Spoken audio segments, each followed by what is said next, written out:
ผู้ที่ใส่หนองลงหมดทุกคนใส่ชุดนอนทอดสบายดีหรือว่าสวัสดีทุกคนมื้อนี้ก็พ่อโหดได้มาเสิร์ฟเบ็ดเยอะร้อยคือเก่านะทุกคนใช่เยอะปลาเข่งคือเก่าเบ็ดกับเบ็ดคันเก่าประมาณ10ปลายหลังแหละผู้ที่ใส่หนองใหญ่ของพ่อโหดคือเก่าใช่เธอพันมาได้เธอละ2 ตัวบ่ได้คาด2 ตัวหรอกปรากฏปลาขอใส่มื้อนี้2 มื้อเยอะปลาเข่งมื้อนี้ปลาเข่งใหญ่กว่าเก่าใส่สุกก้อนปลาเข่งน้อยติดตามเบิ่งการใส่เบ็ดของโพดเนาะ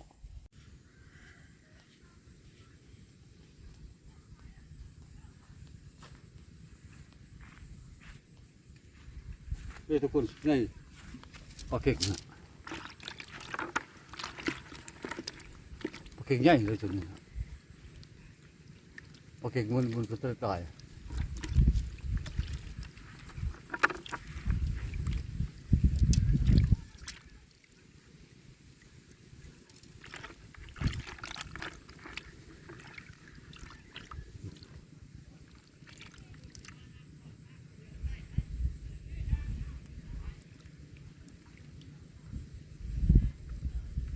ผู้ที่ใส่หนอง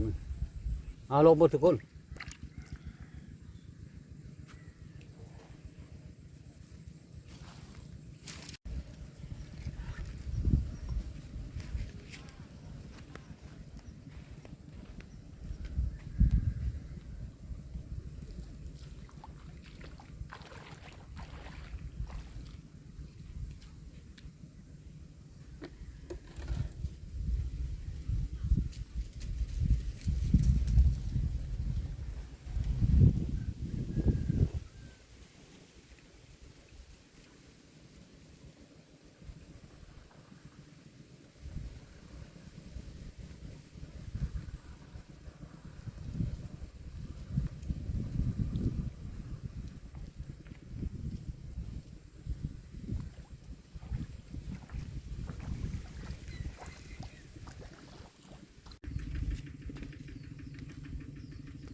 ใส่2 ลางอยู่ทุกคน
แล้วยังบ่ลายทุกคนเลย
ใส่ชุดมาทอดเป็ดไปหลังหนึ่ง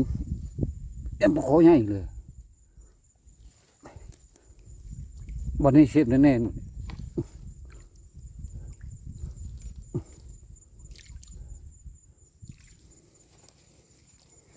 โอ้เชฟมาทุกคนเลยลายแล้วก็จะเบิดเลยเบ็ดก็ดิเนาะ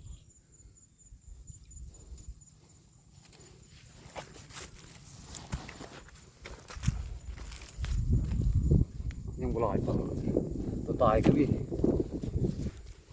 ก็เบ็ดก็ยังเบ็ดท่าหลังเอาสิ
หลังที่ท้ายทุกคนเลย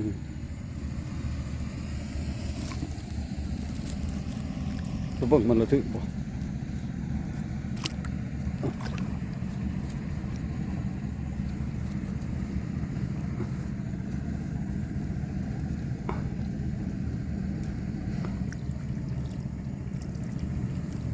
เชฟแน่นจำนี้ก็ต้องโทษไป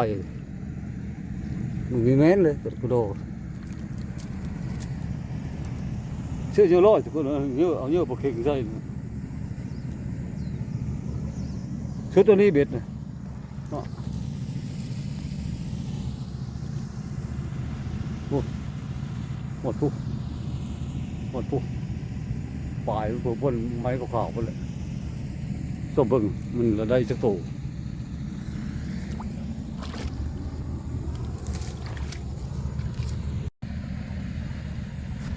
การใช้เบ็ดกองก็โหดก็หมดตัวนี้ทุกคนแม่นหมดเลยตั้งแต่ปุ๊จนหดปุ๊นั่นทุกคน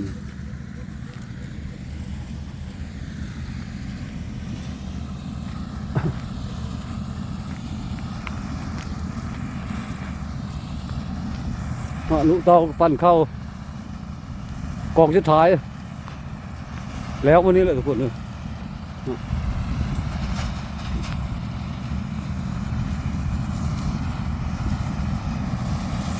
พอดีแล้วเลยปั้นแล้วตัวนี้ก็เลยการใช้เบ็ดกองโคตรก็มานี่ก็พอจบแล้วทุกคนพาเบิ่งมืออื่นไปแล้วครับลองลุ้นกันมันสิมาหรือบ่มาเนาะไปชนแล้วขอขอบใจทุกคนที่เฮามาเบิ่งกับชมคลิปของโคตรขอขอบใจ